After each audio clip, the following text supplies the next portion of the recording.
Olá, Elivaldo, bom dia, tudo bem? Bom dia, Nádia, tudo bem? Bom dia a você. Que matéria emocionante essa lembrança dos 40 anos do Papa João Paulo II em Teresina, né? 8 anos, dia 8 de julho de 1980, no dia que o Samuel faz 4 meses hoje.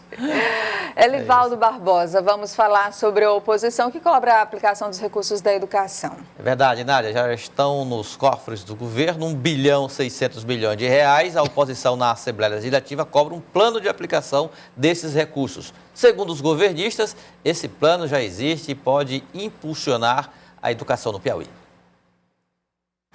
A oposição cobra do governo plano de aplicação dos recursos do Fundef, no valor de 1,6 bilhão de reais. Nós queremos saber o que vai ser feito com esse dinheiro, quais são os investimentos, qual é o prazo para esses investimentos, que objetos serão contratados, para que se faça o devido acompanhamento e a fiscalização desse dinheiro.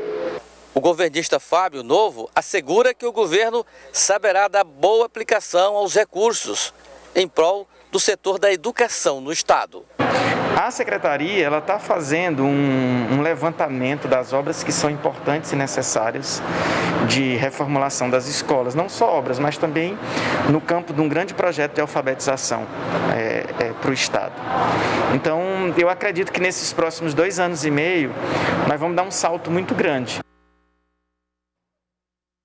Nádia, é um recurso importante, realmente ela não repercute apenas no governo, repercute em todo o estado. Então, a bancada oposicionista mesmo e minoritária na Assembleia pretende participar, eu diria assim, na cobrança de planos e apontando também prioridades para a aplicação desses recursos na área da educação. A Assembleia Legislativa, que esta semana não realizou nenhuma sessão, nem virtual, nem presencial, embora as atividades já tenham sido reabertas em relação à parte presencial, mas em decorrência da morte do deputado federal Assis Carvalho, que já foi deputado estadual, a Assembleia decidiu aí, nesse luto de 3 dias, prolongar a semana inteira sem sessões. Volta na próxima semana, na terça-feira, uma sessão especial em homenagem ao ex-parlamentar, deputado estadual Assis Carvalho, e na quarta-feira uma sessão que volta aí presencialmente às matérias que tramitam no Parlamento Estadual. Mas a Câmara tem sessão hoje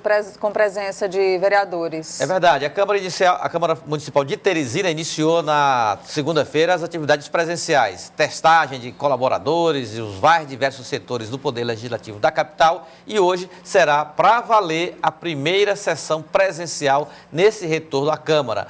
Os vereadores tomaram todas as providências com relação ao distanciamento lá no plenário, a presença da imprensa credenciada para cobrir, sem plateia, digamos assim, nas galerias do plenário da Câmara Municipal. Com todos esses cuidados, esse protocolo, a Câmara pretende aos poucos retomar as atividades presenciais aqui em Teresina. Segundo o vereador-presidente da Casa, Jeová Alencar, essa primeira semana de atividades presenciais será avaliada daqui para sexta-feira, para exatamente projetar as semanas seguintes. Vamos com o Fenelon Rocha. Elivaldo, inclusive, ele traz números que podem te interessar bastante por causa do Piauí, que trabalha áreas do agronegócio que perdem menos com a pandemia. A crise afetou todo mundo, mas as regiões de agronegócios, Fenelon, não foram tão atingidas. A gente tem aí, por exemplo, o Centro-Oeste, que perde menos da metade, por exemplo, do que o Ceará perdeu no setor do turismo.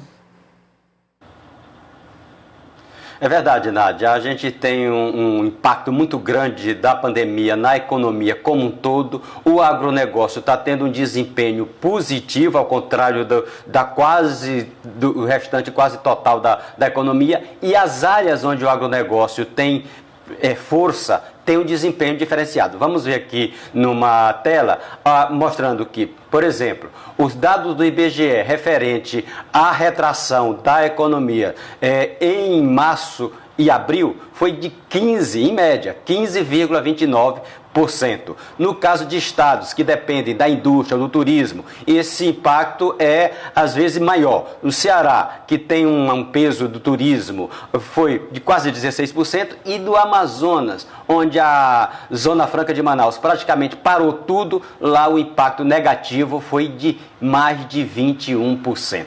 Já no Centro-Oeste, onde a gente tem 3 estados onde o segmento agronegócio tem um peso muito forte, principalmente Mato Grosso e Mato Grosso do Sul. O impacto negativo foi de 6,16%. No caso do agronegócio em si, como eu disse, o desempenho é positivo. E esse positivo faz com que ele, entre aspas, contamine outros setores e faça com que aquela média nacional acima de 15% seja pouco mais de 6% no Centro-Oeste, Nádia. Aí, Livaldo e Fenelon, um desempenho positivo do agronegócio, porque realmente acho que a pandemia acabou levando muito para essa retomada até com mais força, né, dos setores produtivos. Exatamente, Nádia, são dados interessantes. O Fenelon abordou aí o caso da região Centro-Oeste. Só para se ter uma ideia, Nádia, o mercado da carne, com o impulsionamento das exportações brasileiras, a arroba do boi gordo bateu recorde nesta quarta-feira e bateu aí uns R$230. Era em torno de 200, já era um preço bom, imagine 230, em decorrência exatamente das exportações e o aquecimento também do mercado interno. No Piauí, há também essa mesma tendência. O estado colheu uma super safra de grãos, especialmente soja e milho, e no sul do Piauí, principalmente, o ambiente é dos mais favoráveis em relação ao aquecimento de negócios. E agora, no mês de julho, já começa uma outra colheita no sul do Piauí, a colheita de algodão, que é uma lavoura que começa a ganhar espaço no agronegócio piauiense e já vai também fazer a diferença em relação à produção no campo, no estado do Piauí. Que bom, né, Livaldo? Vamos à última de hoje? Nádia, essa também eu queria até que o Fenelon falasse também, Fenelon. Direito constitucional, este é o tema do mestrado do ex-deputado Robert Rios Magalhães, Nádia. E ele está agora, já cumpriu os créditos, o professor sabe bem como é que funciona essa matéria, e já está fazendo até uma integração com o doutorado, e o tema é direito constitucional, e a dissertação está sendo construída, Nádia e Fenelon, sobre o caso Lula na Lava Jato, do inquérito ao julgamento. Robert Rios quer mostrar detalhe por detalhe, à luz do direito constitucional, o que envolveu o caso mais relevante da Operação Lava Jato, o que envolve o ex-presidente Lula. É um bom tema, professor? O que envolve o ex-presidente Lula. Olha, é um tema e tanto, um tema que deve render muita coisa e pode transformar Robert Rios em best-seller nacional. Agora, primeiro ele tem que concluir a dissertação para pensar no doutorado. De qualquer forma, ele tem um tema que deve render muitas repercussões, Nádia e Elivaldo. Tá certo, obrigada, Livaldo. Até logo mais no Jornal do Piauí aqui na TV Cidade Verde e agora lá no ar com a Acorda Piauí, o Joelson Jordani na Rádio Cidade Verde. Voltando para lá, Nádia. E até amanhã aqui no Notícia, Livaldo.